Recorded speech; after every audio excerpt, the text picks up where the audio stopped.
Hello and welcome, and in this video we're going to be talking about graphing quadratic inequalities. And what we're going to be using is all the same methods that we did in the previous video, which was graphing quadratic functions using key features. So if you haven't looked at that video, make sure that you do, because we're going to be using everything from that video as well as one of the problems. So let's go ahead and jump into a problem. So in the last video, we graphed this particular function here. F of x is equal to x squared plus 6x plus 8. And we found all the key features, which was the x-intercepts, the y-intercept, the vertex, and the axis of symmetry. We found all that information algebraically. Now, the only thing I want to change here is, what if instead of having a function, we had an inequality? So if I were to change that into the inequality, say y greater than x squared plus 6x plus 8, how would we graph this? Well, the way we would graph this is actually going to be pretty much the exact same way we would have graphed it before as a function. We would find all the information the exact same way. So we'd find the x-intercepts the same way, the y-intercept the same way, the vertex and the axis of symmetry the same way. And we would plot all those points the exact same way. Now from here, the only difference would be what we do with these points and how we connect them and where the shading is going to be. Now remember, when we graphed linear inequalities, the only difference between graphing an inequality and an equation is that you have to think about if it's going to be a solid or dashed line. Well, in this case, it's a parabola, so a solid or dashed parabola, and where you are going to shade.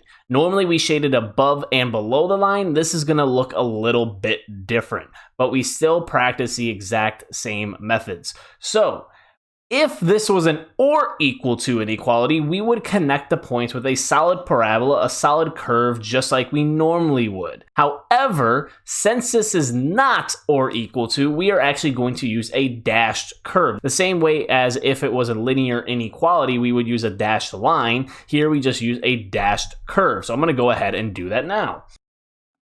So there is our dashed parabola, and that's only one of the two differences. The other difference is where we are going to shade the graph. Now, when we were talking about shading linear inequalities, we thought about above or below the line, and you could still do that here if you want. I'm looking at this and I'm saying, okay, this is y greater than, so I'm going to shade above the parabola.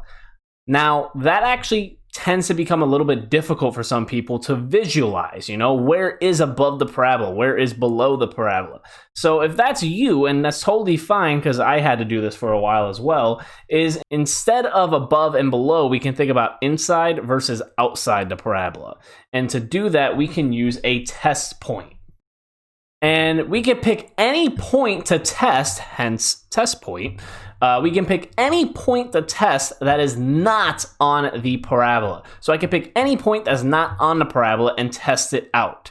Okay, so for example, the point 0, 0 is not on the parabola, so I'm going to test out the point 0, 0, where x is 0 and y is 0. And I'm just going to make a quick note that this is outside. This is outside the parabola, okay? Now, the reason I'm saying that is because what I'm going to do is I'm going to actually test this by plugging it into the inequality and seeing if it actually works. Now, if the point 0, 0 makes the inequality true, I'm going to shade the outside because that point is the outside. However, if the inequality is not true, I'm going to shade not the outside, but the inside of the parabola, okay? So I'm going to test out the point 0, 0 by plugging in x is 0 and y as 0. So this actually did not end up working. As we can see, we get 0 greater than 8, which is not true, so it is false. Now, if it did work, we would shade where that point is, which is outside the parabola. However, since it did not work, we are going to shade where that point is not, which is inside the parabola. And that would end up being our graph. And any point in that shaded region would end up being a solution to this inequality. So the point -3, 4 would be a solution. The point -2, 10 would be a solution. The point -5, +6 would be a solution. All of those points in the shaded region would be a solution to the overall system. Okay, so let's go ahead and take a look at another problem. And I'm just going to kind of speed run through how to find this information because it should be familiar, and talk more about how to graph it afterwards. Okay, so let's say we had this problem here. Y less than or equal to x squared minus 2x minus 3. Now what I'm going to do is I'm actually going to go ahead and speed run through finding all this information. So please feel free to pause the video here and find all this information. And I'll meet you back once we have all this, and then we can talk about what the graph would end up looking like.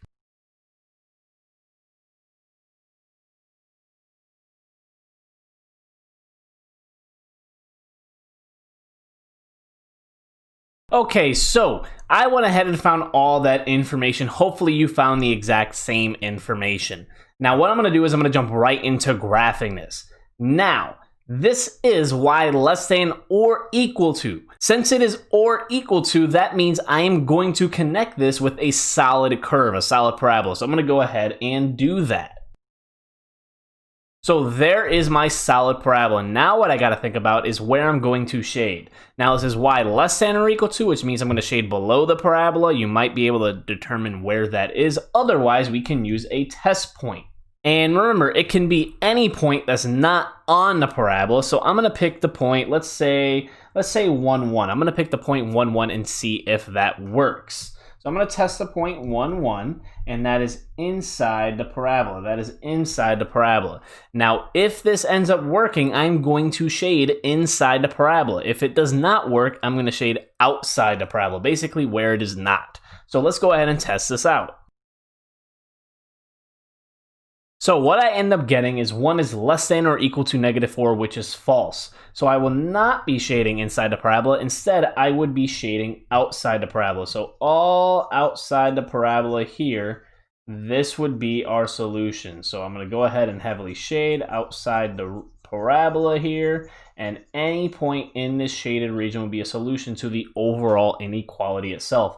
So the point -2, -3 would be a solution. The point 64 would be a solution. The point 1, -9 would be a solution. All those would be a solution to the overall inequality itself. And that is graphing quadratic inequalities. Once you know how to find all that information, like we did in the previous video, there's really only 2 extra pieces. Is it going to be a solid or dashed parabola? And where are you shading, inside or outside the parabola? I hope this video was helpful. If there's any questions, please feel free to let me know, and I look forward to seeing you guys in the next video.